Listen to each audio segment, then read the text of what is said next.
বন্ধুরা দেখুন আমার হাতে একটা কত বড় সাইজের নীল বগো মাছ আছে।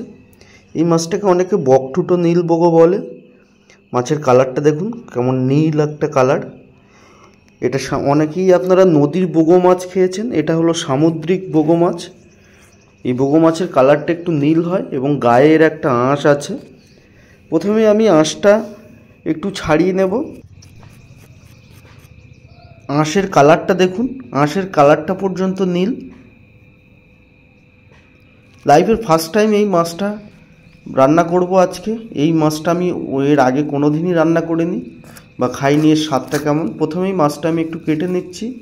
এবং মাছটা বেশ টাটকা একটা মাছ আছে এবং মাছের পেটে ডিম আছে। ডিমটা কত বড় ডিম আপনারা দেখলে বুঝতে পারবেন। দেখুন বেশ ডিমটা নর্মাল ডিমের মতন একটু বড় বড় সাইজের ডিম, আর সেই সঙ্গে বেশ লম্বা একটা ডিম। ঠিক এরকম লম্বা ডিম আছে, প্রায় একটা ডিমের সাইজ 12 থেকে 13 ইঞ্চি। এখন মাছটাকে আমি ভালো করে কেটে নিচ্ছি এবং মাছের কাঁটা দেখুন, মাঝে একটা কাঁটা আছে সেটা পর্যন্ত নীল।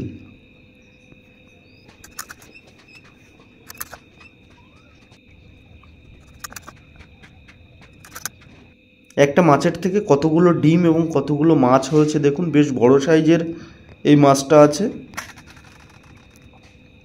এবারে মাছগুলো তুলে ধুয়ে নিয়েছি। এখান থেকে আমি অর্ধেক মাছ নিয়েছি। অর্ধেক মাছটা নিয়ে আজকে তেল ঝাল বানাবো। কিভাবে রান্নাটা করছি সহজ এবং সিম্পলভাবে দেখে নিন। তার জন্য প্রথমেই আমি মাছের মধ্যে লবণ দিয়ে দেব এবং মাছের কাঁটাগুলো এখন আপনারা দেখতে পাচ্ছেন নীল কালারের একদম। তারপরে দিচ্ছি হলুদ গুঁড়ো এবং হলুদ গুঁড়োটা দেওয়ার পরে এখানে দেব সর্ষের তেল। এই মাছটা রান্না করার সময় অবশ্যই সর্ষের তেল দেবেন, কারণ এই ধরনের মাছ ভাজার সময় তেলটা অনেক সময় ছিটিয়ে গায়ে আসে, তাই একটু সর্ষের তেল দিয়ে নেবেন।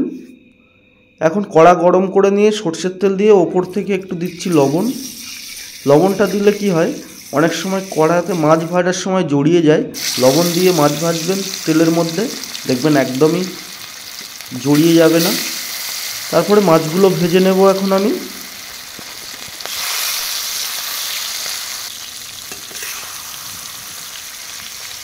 ঠিক সমস্ত মাছগুলো এইভাবে ভেজে নিয়েছি।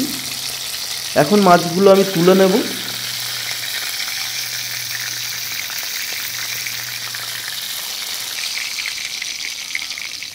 মাছটা খুব সুন্দর করে ভেজে নিয়েছি। বাকি মাছগুলো সেমভাবেই ভেজে নেব। ভাজা মাছটাই দেখলে জিভে জল চলে আসবে। তারপরে ওই মাছ ভাজার তেলের মধ্যে আমি আরেকটু সর্ষের তেল দিয়ে দিচ্ছি। দেওয়ার পরে এখানে কেটে রাখা পেঁয়াজ দিচ্ছি। পেঁয়াজটাকে একটু গোল্ডেন ব্রাউন বা বাদামি কালার করে নেব। তারপরে দিচ্ছি এখানে আদা রসুন বাটা। আদা রসুন বাটাটা দিয়ে ভালো করে কষিয়ে নেব, আদা রসুনের কাঁচা গন্ধটা যতক্ষণ না পর্যন্ত যায়। আপনারা কমেন্ট করে জানাবেন এই মাছটা এর আগে কোনো দিন কেউ খেয়েছেন কি না। আমি তো খাইনি, এই লাইফের ফার্স্ট টাইম রান্না করছি। তারপরে দিচ্ছি টমেটো এবং কাঁচা লঙ্কা কেটে নিয়েছিলাম। এবার ভালো করে একটু কষিয়ে নেব। টমেটোটা দেওয়ার পরে আমি এখানে দিচ্ছি লবণ। লবণটা দেওয়ার পরে খুব ভালো করে কষাবো। লবণ দিয়ে টমেটো কষালে টমেটোটা গলতে সাহায্য করে এবং সহজেই টমেটোটা গলে যায়। তারপরে দিচ্ছি একটু কষিয়ে নেওয়ার পরে এখানে দিচ্ছি হলুদ গুঁড়ো। হলুদ গুঁড়োটা দেওয়ার পরে বেশ ভালো করে কষিয়ে নেব।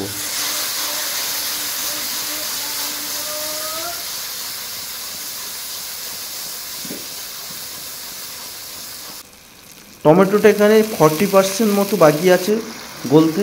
একটু জল দিয়ে নিয়েছি, নিয়ে আবারও কষিয়ে নেব। পুরোপুরি টমেটোটা গলে যাবে ততক্ষণে। টমেটোটা গলে গেছে এবং তেল ছাড়তে শুরু করেছে। এখন আমি এখানে পরিমাণ মতো জল দিয়ে দিচ্ছি, যে ফাইনাল ঝোলটা এখানে দিয়ে দিচ্ছি। তারপরে ঝোলটা ফুটে গেলে এখানে মাছগুলো দিয়ে দিচ্ছি। এবারে মাছগুলো একটু সেট করে দেওয়ার পরে আমি এখানে ঢাকনা দিয়ে 15 মিনিট মতো এইভাবে লো আঁচে রান্নাটা করে নেব।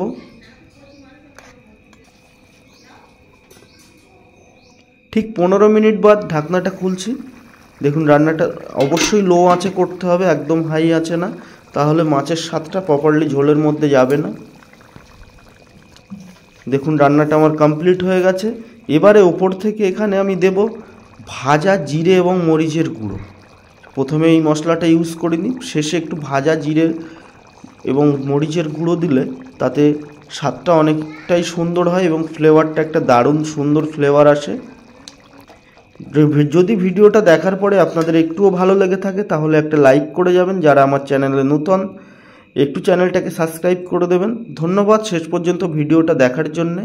আর কমেন্ট করে অবশ্যই জানাবেন এই মাছটা আপনারা আগে কোনো দিন দেখেছেন বা খেয়েছেন কি না। আবারও দেখা হবে নতুন কোনো দিনে নতুন কোনো একটা ভিডিও নিয়ে। ধন্যবাদ সবাইকে।